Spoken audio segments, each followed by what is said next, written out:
Posted BYU/sleepyhollow_101. The word eater. When my daughter was 5, she really liked to play with blocks. You know the ones, they have colorful letters and numbers printed on the sides. My daughter started reading at a young age, and she could already spell a lot of words by the time she hit kindergarten. She loved spelling, and she'd play with those blocks for hours.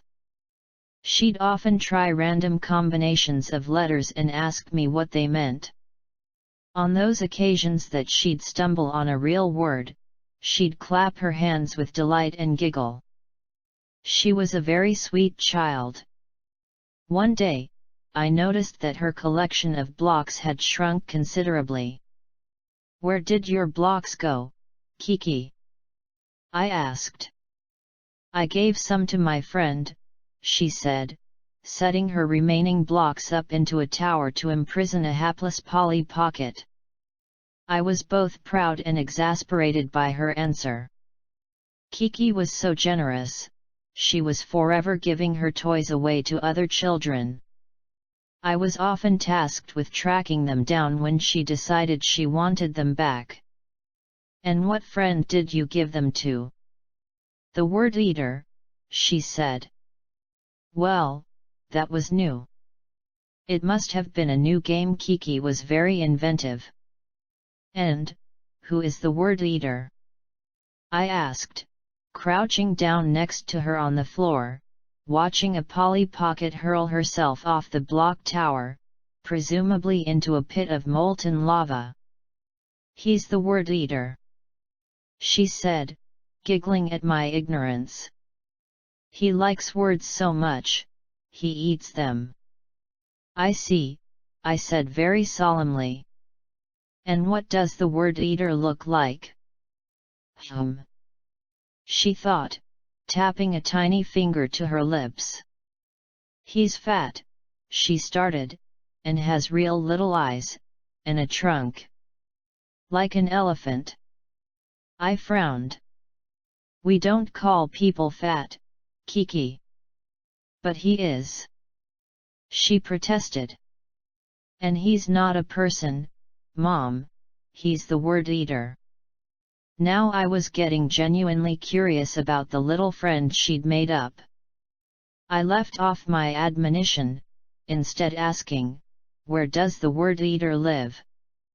She pointed across her room. "He lives under the bed. It's warm down there, and dark. He likes the dark." A strange little shiver crept up my spine at that. "He likes the dark. Kids are creepy." Shaking off the feeling, I walked across the room and checked under the bed. Sure enough, there were Kiki's blocks, scattered as though she'd tossed them underneath the bed frame, sort of like feeding an animal at the zoo. I smiled, somehow glad that those blocks were the only things I found under there. "Well, make sure the word eater gets enough to eat," I told Kiki before leaving the room to start dinner, "and that he goes to bed at a decent hour." "I will, Mom," she answered, casting yet another Polly Pocket into the den of carpet lava flames. Kiki made good on her promise. I didn't think much about the word eater for a few days after that. Kiki didn't mention him, and I was busy filing taxes and waiting on pins and needles to see if my husband got the promotion he was aiming for. No, I didn't think about it one Saturday morning, when Kiki was helping me bake cookies. "Mom," she said, her voice lilting with the absent-mindedness of childhood, "what's your favorite word?" I had to think about that. Why, my favorite word is Kiki, of course," I teased. Kiki giggled. I loved her giggle. "What's your favorite word?" I asked back as I rolled the cookie dough into balls and began spacing them on the cookie sheet. "The word eater has been teaching me lots of new words," I like them all, she said. What kind of words? I asked. She looked up at me, grinned proudly, and said, "Fuck." Being a parent is a constant tug of war between wanting to scream at your kid and laugh your ass off. It was pretty damn hard keeping a straight face as I told Kiki that was a bad word.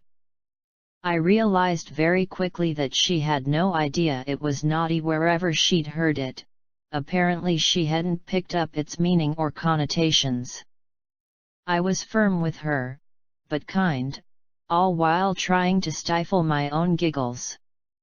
Oh, that story was definitely going to be great fun telling at Kiki's graduation in years to come. I tried asking Kiki where she'd heard that word, but she just kept insisting that the word eater had taught it to her. I give him my blocks when he's hungry, and he teaches me new words, she said. Eventually, I gave up asking, telling her to ask me from now on what the new words she learned really meant. She had probably heard it at school or on TV, anyway. I didn't think much of it, other than to tell her father later that night. Unlike me, he was unsuccessful in preventing his laughter, and tears rolled down his face as he listened to the shenanigans our daughter had been up to. It wasn't long before I noticed that Kiki had begun acting strange. She wasn't any different during the day or anything. No, it had more to do with what happened at night. The first time it happened, I almost screamed, I was so startled. I walked into her room around 10 at night to check on her. I'd put her in bed almost an hour earlier and was surprised to see her sitting on the floor facing her bed. She was cross-legged and rocking just a little back and forth, as though trying to lull herself to sleep. "Kiki? What are you doing up? I thought I told you to go to bed an hour ago." Kiki and I had already had several discussions about her inability to go to bed when she was told. I walked over to her and saw her closed eyes, realizing with surprise that she seemed to be asleep. Kiki used to sleepwalk when she was about 3, but it had only happened a few times. I'd thought she'd grown out of it. I reached down to pick her up when I saw that her lips were moving. She was saying something. I leaned forward to listen, but I couldn't make out what she was saying. Then, suddenly, the little whispers stopped. In fact, Kiki stopped. She stopped moving, and it almost seemed like she stopped breathing. I reared my head back a little, disconcerted. Kiki lifted her arm, extending it towards her bed. For one moment, in that small, dark room, she held perfectly still, like a statue of an angel child on top of an infant's headstone. And then, as suddenly as it had started, it stopped, her arm falling to her side, her head drooping forward, and her body relaxing in sleep. It took me a full minute to collect myself before I managed to reach out and pick Kiki up, tucking her back into her bed. Looking at Kiki snuggled up in her bed, the moonlight casting a waxen glow on her face, I began to feel suddenly that the room was too small. The darkness of the walls crept in on me, and the brown carpet seemed to be swallowing me whole. The door, with its small patch of light coming in from the hallway, seemed very tiny, as though I'd never be able to squeeze through it. I felt something akin to a rat in a dry trap, and it made me terribly anxious. I shook my head, trying to dispel the feeling. I'd always been terribly claustrophobic. I switched on Kiki's nightlight for my sake more than hers and left the room. There were a few more incidents of the whispering, the rocking. I mentioned it to my husband, who actually seemed more worried than I was. He said we should take her to a doctor, just to make sure it was normal.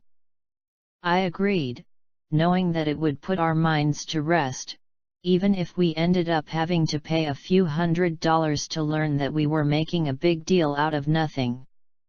In the end, we never got the chance. A few days before the doctor appointment, I walked into Kiki's room to find her rocking in front of her bed again, muttering to herself. I sighed, a little exasperated, a little scared, and leaned down to pick her up, wondering if maybe I was being too overprotective after all. Trying to rationalize. Trying to reason. If I hadn't turned my head ever so slightly, I might not have seen it. I might have lived my whole life not knowing. But the fact of the matter is, I did turn my head. And I did see it. The shift and ripple of a shadow under the bed. My brain froze and my body turned to stone. Something was under the bed. Something was under the bed. No, it can't be, I told myself, even as my heart began to race and my palms began to sweat. I straightened back up, my hands shaking, leaving my daughter where she sat, rocking to herself like a lunatic. My hand reached back and fumbled along the wall for the light switch. Because nothing bad happens in the light. All the bad things stay in the dark, right? I turned on the light. Kiki stopped rocking. She stopped muttering. Her eyes shot open and she raised her head to look at me in absolute shock. In betrayal. There was something in her eyes that I didn't recognize, something that scared me. But not as much as the thing under the bed. The long quilt draped over the bed frame fluttered a little as something reached out from under the bed. It was pale and stretched out, flexible and malleable, almost like a tentacle. Except tentacles don't have little mouths at the end, with sharp shards of teeth. The strange tentacle-like thing bypassed my daughter entirely, thank God. It made its way towards me, oh God. As it left its home under the bed, a body followed in its wake. First came the head, a bulbous protrusion with folds of loose skin. The thing had small pinpricks for eyes, almost as though someone had taken a drill press to its head. The pinpricks were surrounded by black, the skin looking like it had been badly bruised. Inside the pinpricks was pure white, no pupils, no coloration. Just solid, frigid white. The tentacle protruded from where I assume the thing's mouth should have been. Meaty arms with stumps instead of hands pulled the rest of the body out. It was fat, smothered in folds of skin as though it had once been even more immense and dropped so much weight that the skin had lost its elasticity. Its pale body wobbled and jiggled, the skin full of dirt and must from its nest under the bed. Its hind legs were thick and strong, made for pursuit, if it could get its body up off the floor. It had wide feet and I imagined, for a moment, the feet planting themselves on the floor as it lunged at me, quick as a snake, to crush me under its weight. I screamed. I screamed and I screamed and I screamed, and then everything happened very quickly. The thing's eyes flickered without the color, it was hard to tell, but I knew it looked to my daughter. My daughter's eyes were fixed on me, hard with rage. "You fucking bitch!" she screamed, and the thing took that as its cue to lunge at me. Its body lurched forward, aided by its strong appendages, enough to hit my legs and send me sprawling to the floor. I hit my head against the wall hard enough for my vision to go dark. The room was bright now, but in the light it seemed even smaller than it had before. Now I knew it was, indeed, a trap. A place that I was meant to feel safe, that I should have associated with my daughter. The last place I would have expected to be accosted. When my vision cleared, I realized the thing was on top of me, its moist, sweaty skin suffocating me. Its eyes peered into mine as its tentacle-like mouth licked and stroked along my cheek, and then slipped in between my teeth. On instinct, I snapped my jaws together, trying to sever the tentacle, but it was impossible. Although it had looked soft and malleable, the thing was diamond hard. It shoved its way down my throat, past my gag reflex, deep into my body. I screamed again. I could feel the sharp sting of its teeth digging into my flesh, sucking out my blood and something else. Next to us, my daughter kept chanting expletives. "You fucking mother bitch, son of Satan whore, fuck you, dirty cock cunt bitch fuck."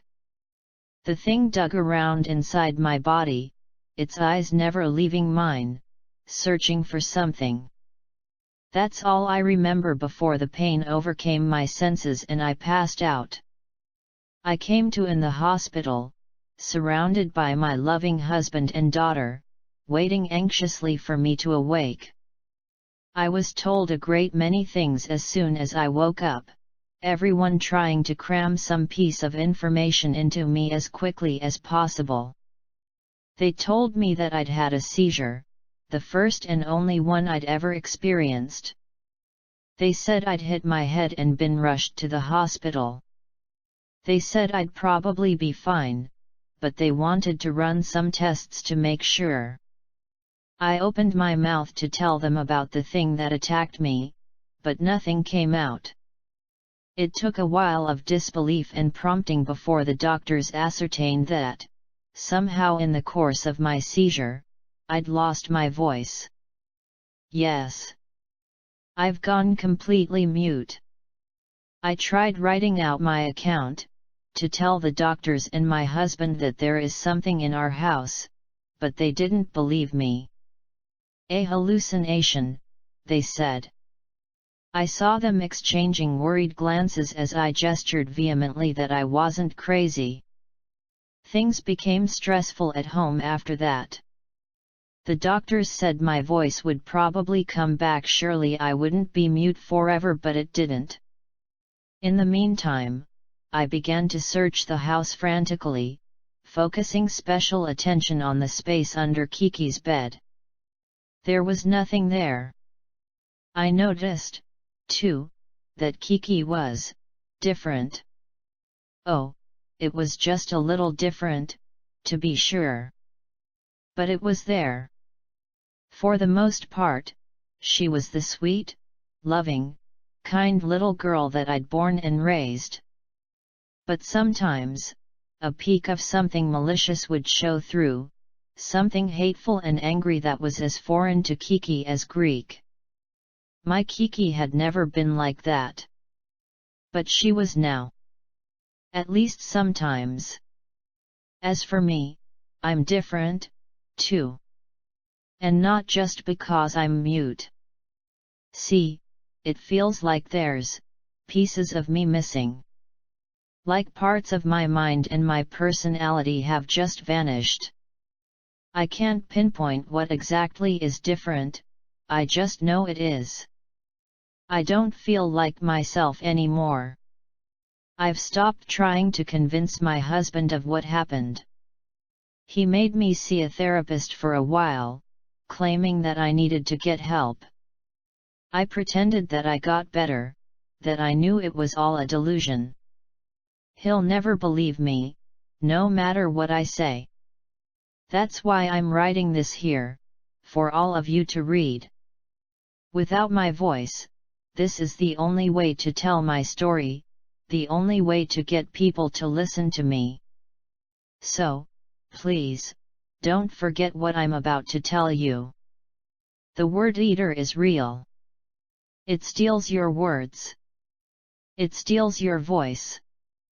But it steals something else, too, and sometimes, it chooses someone, maybe an innocent little child like Kiki, and it gives it to them. Like sticking shards of glass into their souls, little pricks of hatred and cruelty that can't be pulled out no matter how hard you try. And it's still out there, searching for a place to stay, for someone else to consume. Oh God, save us all from the word eater. Can you see me?